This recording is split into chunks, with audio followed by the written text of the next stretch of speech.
been a great winter for enjoying time on the slopes, whether we're talking skiing, snowboarding, tubing, or sledding.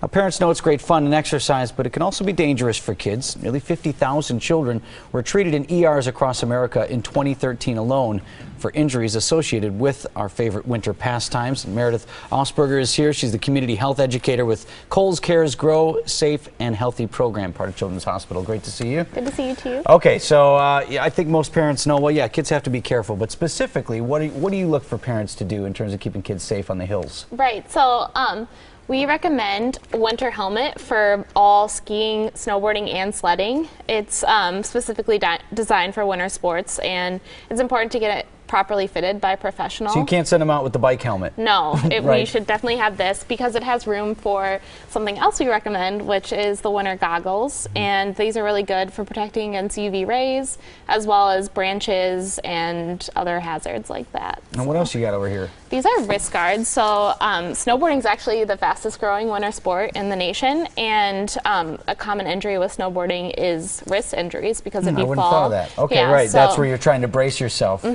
So just your basic wrist guards here will really help to prevent those kind of injuries from happening. When you're working with parents and families, do you find these things to be a tough sell? A little bit. I think people are just ready to go out and have fun and kind of overlook. Right. We never wore helmets when we were Right. kids, when we were sledding or doing whatever, and so. Yeah, and sledding's a really common winter activity, and I think that people overlook the fact that 30% of injuries that happen when sledding are actually serious head injuries.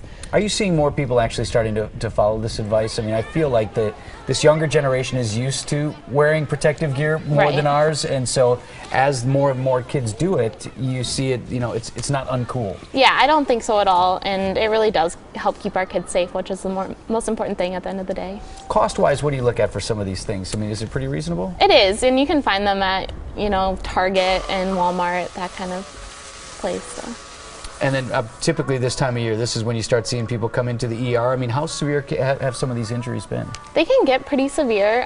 We like to preach prevention here, so we don't want it to even get to that point. We don't want to get to that point, so, exactly. Yep. All right, well, thanks so much, Meredith. Really Thank you. appreciate it. Good tips. And as always, you can find other winter safety tips for the kids. There are more resources available online. You can look for the link on our website, tmj4.com.